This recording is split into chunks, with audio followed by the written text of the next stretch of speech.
Hi everyone, my name is Janmay and this is day 30th of my communication practice, and here I am with the part B of this book called Man's Search for Meaning by Viktor Frankl. And in part B he talks about logotherapy, which is different from psychotherapy and psychoanalysis, and here the author has bunched his theories into pieces. Like he talks about the existential frustration, and then he talks about neurogenic neurosis, and then he talks about new dynamics which we have read, and then it also talks about like the existential vacuum, meaning, and then meaning of life, essence of existence, and then he talks about the meaning of love, meaning of suffering. So basically here he has divided all this part of emotions into different topics, and then he discusses about it. Like he in his writing says that suffering are part of human being, and it man cannot be separated from his sufferings, because that is essentially a part of him that makes a complete man. Then he talks about love, then he talks about the meaning of life, and what is and then he talks about that some amount of tension is necessary to become the person you have the potential to be. Then it also talks about the other things, like what's the life transitions, super making, and how you can achieve your full potential. So that is how it is going. It is a very long book actually, and long you know part explaining each part of it, and the author did a good job setting up the context and the experience of the concentration camp before jumping to the logotherapy part. And I will start here with the with the existential vacuum. I think that is it. New dynamics we have already covered, so I think it's the existential vacuum. The existential vacuum is a widespread phenomenon in the 20th century. This is understandable.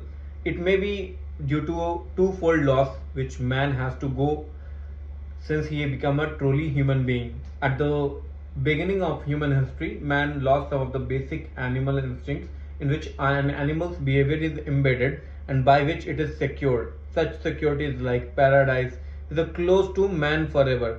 Man has to make choices. In addition to this, however, man has to suffer another loss in his more recent redevelopment, in as much as the traditions which buttressed his behavior are now rapidly diminishing. No instinct tells him what he has to do, and no traditions tell him what he ought to do. Sometimes he does not even know what he wishes to do. Instead, he either wishes to do what other people do, that's conformism, and or he does what other people wish him to do, totalitarianism. I have to read this word again, it's a difficult one. A statistical survey recently revealed that among many of European students, 25% showed a more or less marked degree of an existential vacuum. Among my American students, it was not 25 but 60%. The existential vacuum manifests itself mainly in a state of boredom. Now, we can understand Schopenhauer when he said that mankind was apparently doomed to vacillate eternally between two extremes of distress and boredom. In fact, boredom is now causing and certainly bringing to psychiatrists more problems to solve than the distress.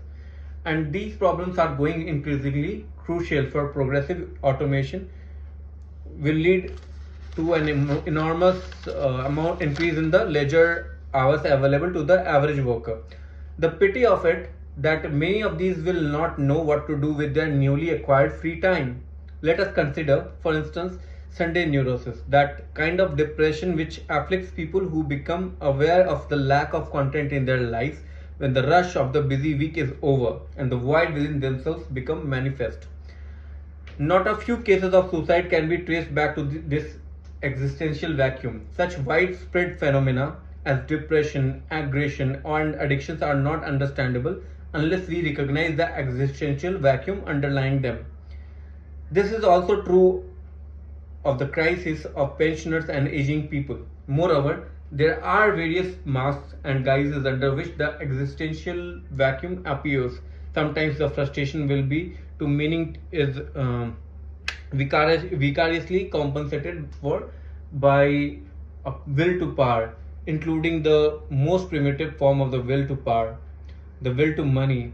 In other cases, the places of frustrated will to meaning in is taken by the will to pleasure. That is why existential frustration often eventuates in sexual compensation.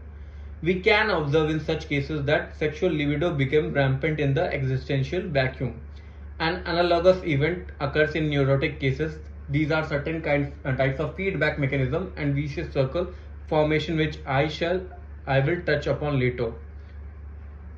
One can observe again and again, however, this symptomatology has invaded an existential vacuum, wherein it then continues to flourish. In such patients, what we have to deal with is not a neurogenic neurosis. However, we will never succeed in having the patient overcome his condition if we have not supplemented the psychotherapeutic treatment with logotherapy. For by filling the existential vacuum, the patient will be prevented from suffering further relapses.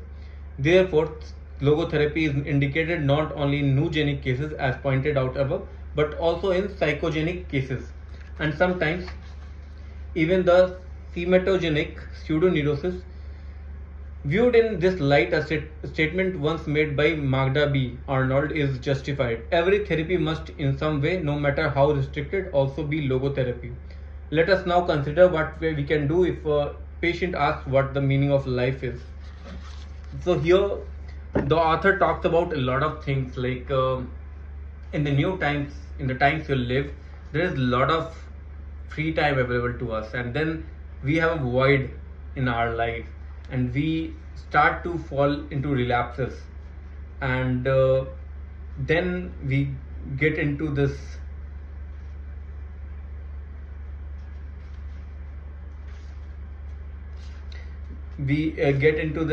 existential vacuum. There's a vacuum in life, and in Sunday, especially when we are at home, we don't have any work, so even I don't understand what to do, and I need some sort of kick in life, some sort of stimulations, and the vacuum is quite understandable, and I had this urge to go out, and that sort of thing in some of the people causes relapses, more alcoholism, more sexual compensation, or through alcohol compensation we try to fill that vacuum, and that sort of thing happens a lot. And we've seen a lot of folks who are living in these times because they don't know what to do. The weekends basically are for parties. That is why we overcompensate. Just try to fill this vacuum with parties and all. So the author has quite perfectly pointed out this sort of situation which our generation is facing, and he talks about this in basically back in 30-40 years. It was the same case for 60% of the Americans, and then 25% of these cases were found in the Europeans. And now in India, we see if we do the survey, especially among the corporate folks, you will see this a lot in the new generation. So I think this is very, very relevant to our era, and this book must be read by a lot of folks, young folks who are in our country, just to understand how things work. I'm just trying to wrap my head around these topics, and I'm trying to comprehend all these things. So I think I'll be reading this offline as well without recording myself, and then I'll try to understand these things. So this was day 30th of my communication practice. I know that I initially planned that this to be a 30-day series, but I'm not able to complete that. So I think probably in the next 8 to 10 days I'll be able to complete this, and I'm keeping it short because I am exhausted. Like these recent times when I'm coming back from office very late and I'm exhausted. So yeah, I'll see you in the next video, 31st video. Till then, bye bye.